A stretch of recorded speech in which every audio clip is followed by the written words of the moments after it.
So up next, we've got Practical Magic, ensuring your marketing automation experience doesn't turn into a nightmare, featuring Jenny Malio from Laughlin Constable, their director of marketing automation. This is a pre-recorded session, so we're going to go ahead and get that started. And then Jenny's going to join us towards the end. All right, so let's go ahead and get Jenny going here. Hi, everyone. I'm excited to be here at Nightmare at Email Camp. I am Jenny Malio, as mentioned. I'm a veteran of email marketing and marketing automation, have been in the space for over 15 years, and presently I'm the Director of Marketing Automation at Laughlin Constable. We are a full-service digital and creative agency. We take brands from now to next, and that's inclusive of marketing automation. We certainly want to create amazing marketing automation experiences for our clients, which is why we're here today. So before we get started on how to create and avoid nightmares with your marketing automation experiences, what exactly are they?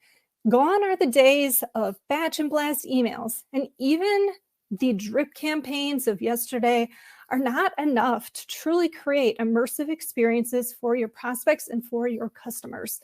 So experiences may include one or multiple of these, but truly the goal is to create personal connections with your brand. And we also want to achieve some of the KPIs that your brand is seeking. So what I'm going to do today is talk you through some of the steps of that. And some of them may even surprise you, because in order for your experience not to turn into a nightmare, there's some things you need to do to just level set your marketing automation to ensure success so that you can move towards those experiences. So I'm going to walk through each of these today and give you some real examples of some clients that we've worked with on each of these aspects. So the first part of this is structure and organization.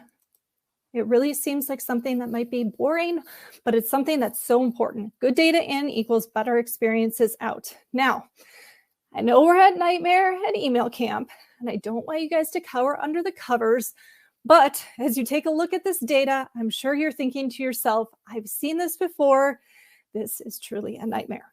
So one of the things you want to make sure you're doing is standardizing your data within your CRM system. If you have a CRM system that's integrated with marketing automation, you can see with this particular data that there's definitely some situations happening. There's mixed casing caps. There are different fields that should not be in existence, like a name in the email field. You also can see that there's not standardization of a phone number or a state so that you can keep your data really clean and you know what is going to be utilized if you're using any dynamic content. So just make sure whatever you can do, there's tools, and you'll probably hear me mention different platforms as we talk, but Eloqua has a washing machine app, and you can use that to help standardize and clean out some of your data. You can also use a data scientist you may have in-house to help in this process. And you can also use outside services, of course. There's different things like Fresh Address, Safe to Send that allows you to do some cleanup with email addresses, and a ton of other agencies and services that will help in this process. But it really truly is the heart and soul of what you're going to be communicating out through your marketing automation experience. The other aspect is templates. So where applicable, you can utilize and leverage different templates. This certainly helps in ensuring that you have a brand consistency across whatever channels you might be leveraging. Obviously, for this, it might be email. And so you want to just ensure that if it makes sense, if the teams that you're working on and working with are not always rebuilding something in full, that you can leverage templates in order to keep that consistency. It also can be helpful if you're working with a sales team to offer them different templates to utilize to keep that consistency between marketing and sales. So this is a fun one. Everybody loves documentation, I'm certain. It's really just that piece of things that you throw off, you don't want to have to deal with. But truly, it's a really, really important aspect of marketing automation and experiences you're creating, because not everybody's going to be at your organization forever. I think we all know that. And so in order to ensure that people can pick up and understand what is happening within your marketing automation tool, you need to document things. That could mean just consistency and organization. So having a naming convention, you could even create some sort of wizard tool to create names. Somebody enters a couple little things and it creates the name for you, as well as a folder structure. So they can find anything from the past that you need to over the course of time. You definitely want to also include field definitions, whether that be specific to your platform for marketing automation or in a CRM. Understanding what those fields should be populated with is really important, as well as understanding any integrations that exist. And then most importantly as well is understanding what is live, what is actually happening within your system at present, because if somebody steps away and is gone, you need to understand what is running, what's turned on, what's turned off, what's in draft mode, those types of things. So documenting all of that stuff is truly important. One big reason also for this is the idea that if you are in kind of the walk or run phase of things, you might actually move back to crawling if you can't understand what's going on within your system. If somebody new needs to come aboard, even if they're a seasoned veteran, it might be challenging for them to fully understand what has occurred. The next piece is assessing and utilizing your tech stack. It's really important to understand the integrations that are in existence with your tech stack, and also to ask yourself, what do you have? What can you do with your tech stack? And where are the holes? A lot of times you might have a CRM system that does some of the same things or is integrated with your marketing automation. Maybe your web analytics tool is separate but could be integrated. Understanding like where there's opportunities to use some of these tools together is really important. And also understanding if you're making additional purchases that really aren't necessary because you have those services can be really important in understanding and integrating everything together for an experience. So one client that we are working with is the Crisis Prevention Institute. And they did a great job in recognizing that they needed to migrate to a new instance. Interestingly enough, they migrated from Marketo to Marketo because they recognized that there was a need to restructure, to kind of start fresh. And then they also went through a process of doing an integration with their tech stack. They have a homegrown hub and wanted to connect their CRM with their marketing automation platform as well. So by doing all of this, they were really able to put themselves in a situation to update to up their marketing automation game. They were able to really establish templates and naming convention to really clean and standardize that data set. But now they have this roadmap moving forward. They can really thoughtfully think about the future communications and the experience that their leads and customers are having because they've set everything up on the front end. The next piece of the puzzle is using your platform to its fullest. A lot of times we see people are sold in a marketing automation platform and they truly are just using email and that's it. There's so much more that all of these systems are offering, from even the simplest one to the most robust. And with all the integrations that exist as well, you need to be leveraging more than just sending out an email, even just more than just a flow. But you should be exploring these and how they work together with the communications you're sending out, how you can up the communications you're sending out to use these tools. So different things like lead scoring, triggering more, using more dynamic content and personalization, leveraging other channels. Braze is a great tool that offers a lot connected with apps, in-app messaging, push notifications, text messaging. But a lot of the other existing systems like your Marketos, Eloqua and such offer different apps and plugins that allow you to do text messaging as well. And there's even an opportunity for you to use direct mail to put into your cadence that triggers a company to send out a direct mail piece at a certain point in the communications process. So there's so much that can be done. You really want to consider all aspects of the marketing automation tools that you're utilizing and really figure out how you can make the most of them, connect them both within the system and also within your tech stack. So the example I wanted to share of a client of ours with this is MasterLock and SentrySafe. They've done a fantastic job. They utilize the Oracle tech stack and Eloqua specifically. And they have both a B2B and a B2C side of their business. On the B2C side of things, we worked with SentrySafe to create a Register My Safe program wherein people could register all of the models and products that they owned from SentrySafe, and then communications would be triggered out to them based upon those particular products. There's over 140 SKUs, and they're customized by accessories, upsell items, and different imagery and details about those products to help the customers understand what they have and what other opportunities there are for purchase. Along with that, on the B2B side of things, we've worked with their safety team to help them create communications that really leverage a lot of different features of the Oracle system. And that is inclusive of their OSC, which is their CRM instance. And they wanted to really connect qualified leads with sales. But if they weren't qualified, they really didn't want sales to have to deal with them. So in utilizing lead scoring as well as that integration with OSC, we're able to explore, the funnel, or if you will, the flywheel that you might utilize as well in your business to explore what is that point in time where we can pass different things from marketing to sales and have that be really a seamless experience. Customizing things as if they are, from the reps directly, and also allowing for different scheduling tools to be leveraged in there.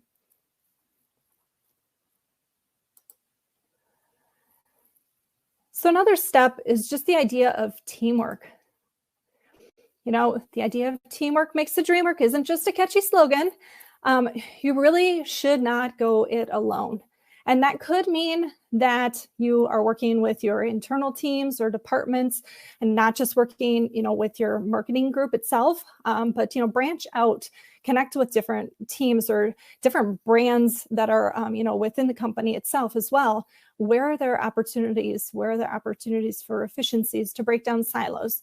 It's not surprising that 63% of companies outsource all or some of their marketing automation work. These tools are oftentimes, certainly something that costs money within your budget. And they're, to some degree, can be difficult if you're leveraging all the aspects of them and you don't have somebody that is experienced.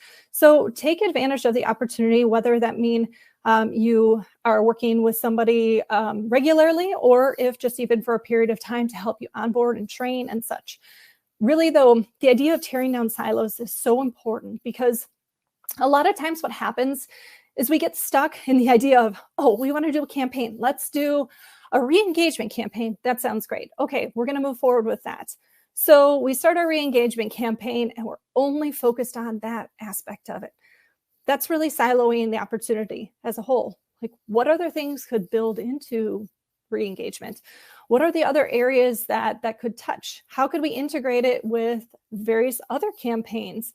And the idea really is to come up with a strategic integration. You want to make sure that you are breaking down the silos to create something that is seamless, that just is focused on how everything can connect, rather than let's just look at this one piece of the puzzle. So a really, really important thing is that teamwork.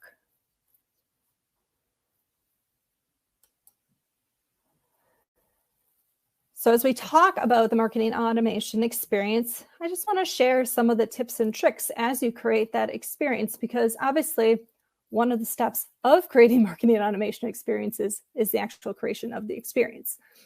So with that, the first thing that is really, really important is to determine the challenge or the need that you might have. And I'm going to share a couple of client examples coming up with regards to how they address each of these specific needs and points and steps, and what the results of that were. So the second part of it is developing an overlying strategy. So, what are you going to do? How are you going to figure out how to resolve the challenge, or how are you going to, feed that need?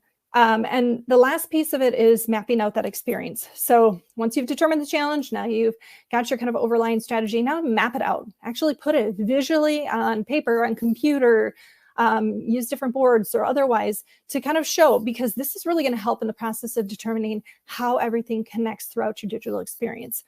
So one of the big things is obviously connecting web to email, email to text messaging, etc. How can you bridge across that entire like digital space with your experiences, not just focused in on one area of just email or just text messaging?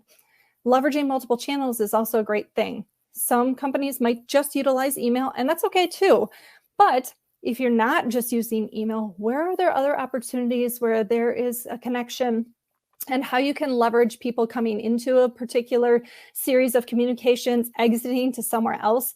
Where are the areas that you want people to land, and ultimately what tasks do you want them to take? Consider different triggers that could happen and make them different based upon different behaviors of people.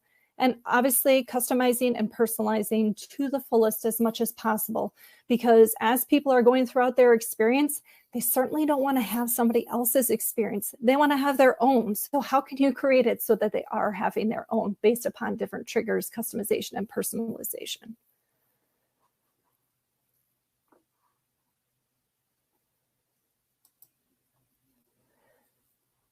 So I want to share with you two different examples of some great marketing automation experiences that were created with our client, Hoosier Lottery.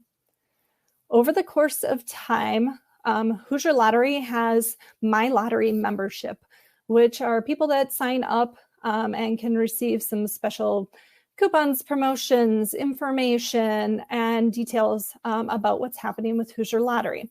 And let me quick note, Hoosier Lottery is the Indiana State Lottery, the only one that is named after its people rather than the state.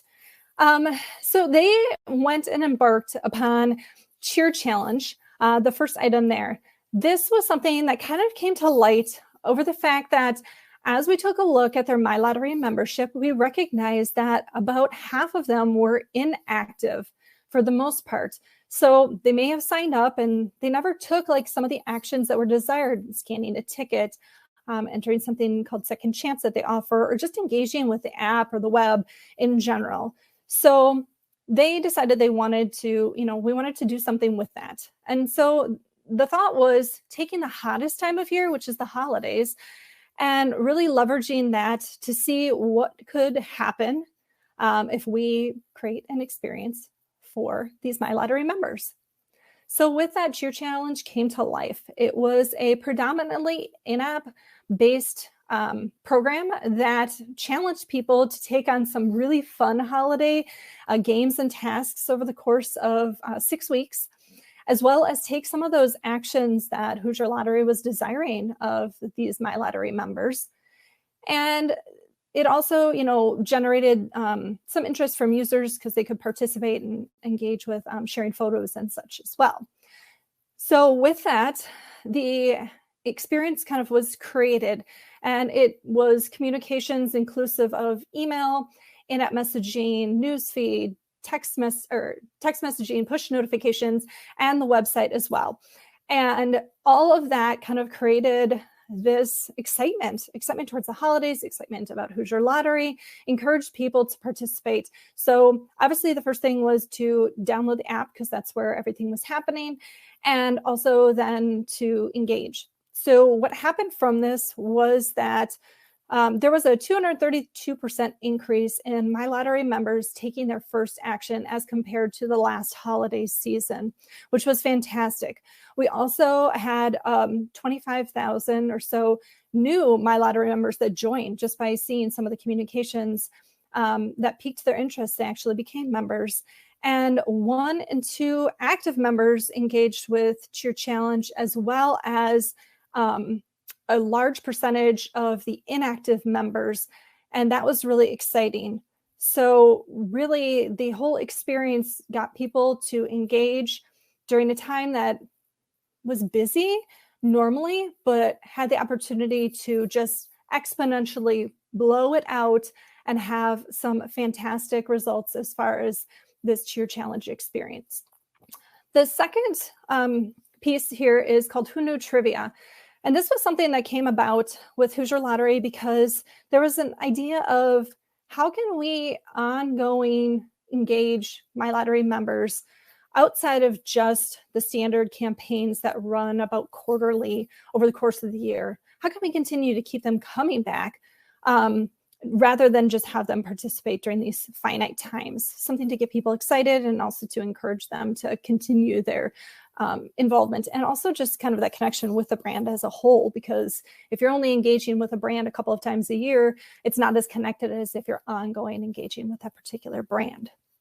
So there's an opportunity to do Who Knew Trivia, which was a weekly trivia that went out over the course of the year, really promoted for people to not only engage with the questions, and just for fun, you could be entered to win, and you didn't even need to, have the correct answer. It was just about participation and engagement with that. Again, this was in-app based, and communications were utilized in order to get people to participate in that. This is presently running still, and at this time, there's about 33 new app downloads each week, about 12,000 impressions each week with regards to some of the communications that are occurring.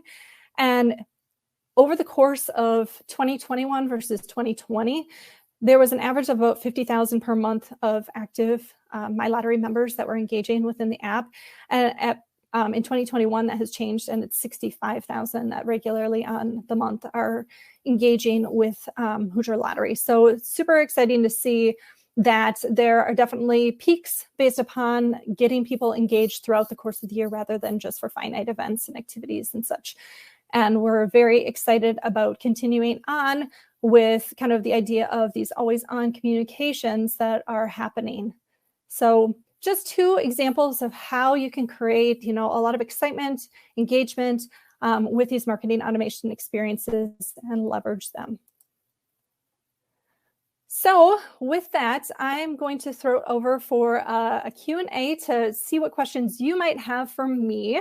Really appreciate all the time today. And also just a note, feel free to reach out and contact me and mention Email Camp, and you could qualify for a free 30-minute audit. And I'd love to share with you what pitfalls you may be encountering and any opportunities to alleviate them with your marketing automation program.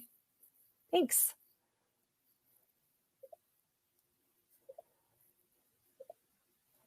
Cool, guys. Thanks, Jenny. All right, let's get Jenny in here, y'all. All right. And here she comes. Let's see. There we go. All right. Hello Hey, there. Jenny. Hey. Oh, my goodness. I'm so glad you're here. We loved your talk. It was so awesome. Thank you so much for taking time out of your day to be here with us. Yeah, thanks for having me. All right. Okay, first and foremost, let's dive into these questions, shall we? Okay. So first and foremost from Whitney. Whitney asked, do you have any recommendations on marketing automation platforms, specifically one that could connect well with the sales CRM platform, especially, for someone in that need? Yeah, that's a great question. So in general, I will just say myself and my company are platform agnostic. So we don't specifically make 100% of recommendations to one platform. We work across multiple. I'm certified across a multitude of them. I truly believe that every automation platform kind of has specific benefits to it. All of kind of the big guys, I guess, if you will, have really great integrations with various CRM platforms, open APIs and such. But, if you have a multitude of different types of channels that you work across, there might be some more benefit to something like a Braze. If you are doing a ton of dynamic content, I love Eloqua for that. If you're utilizing, your connection of like CRM and marketing automation platform in one, HubSpot might be your choice. There's a lot of different kind of rationales and reason for a lot of different systems. So I would highly encourage everybody to explore at least a couple of them as you are going through the process. And if you're looking for more than just sending out of emails, definitely take a look at some of those bigger names like your Marketos, Salesforce Marketing Clouds, HubSpot, etc., versus like a Constant Contact or something that's a little bit smaller. Actually, and that'll segue to our next question. Now, someone wanted to know, what about if you don't have anything in place whatsoever? I know some of those are, big names. Do you have any resource suggestions for, for a company looking to build their email automation when they don't have anything in place at all? Any starters? Yeah, if you haven't ever used marketing automation before or aren't even sending emails at all, I would definitely recommend that you start with something a little bit smaller, like an MailChimp or like I said, constant contact type thing. Those systems will kind of get your feet wet, I guess, as far as email goes. And as you start to then determine like what are our needs, what kinds of integrations do we want to be able to have between platforms, what types of communications are we looking to send, how do we want to up our game with data and such like that, then you can start exploring some of the other systems, because obviously there's going to be a little bit more cost to some of those systems versus some of the smaller systems that you can just start to use day one. Yeah. Also, too, to add in there, MailJet, we got you on email automation as well, guys. Check that out when you get a moment. Awesome. Okay, and then moving on here, looks like we've got one from Alyssa. Alyssa asked, when moving beyond the basics, do you have one area you'd recommend branching into first? Maybe triggered or personalization or multi-channel, etc.? Yeah, that's another really good question. If you have good data, bringing in some dynamic content and personalization to it is a great place to start. If you're not feeling 100% confident in the data set that you have at present, I think triggered communications can be a great place as well. So, when somebody signs up, have them go through a welcome series, or if they haven't engaged in 6 months, maybe do a re-engagement and trigger something as such. Those are easy ways to kind of get started with the process. And as far as I see multi-channel was potentially an area too, like if you're looking to branch out, SMS is a great additional channel to add, because text messaging integrates with a lot of the systems out there, or there are some SMS like providers out there that are pretty simple to use as well. Mm-hmm. Nice. Cool. All right, let's see what else we got. Looks like someone wants to message you on LinkedIn. But guys, yeah, shoot her a message on LinkedIn. She'll be able to get in contact with you. Cool. All right. Well, it looks like that is all the questions we got today, guys. Cool. Well, Jenny, thank you so much for taking time out of your day today to be here. Thank you so much for doing your session with us. Thank you for being here. We enjoyed it so much. Yeah. Oh my goodness. Thanks so much. Awesome. Jenny, we'll hopefully see you soon. Be careful on your way out. There's a madman walking around here. Hopefully I won't get jumped on my way out, but we'll see what happens, but I'm not too worried. Watch out for the poltergeists that are affecting everyone, so be careful out there. Apparently Christina Shell said she saw some zombies, but we'll see. So will do. Awesome. Well, hope you have a great Halloween weekend, and thank you so much for being here. All right. You too. Thanks. Awesome. Thanks.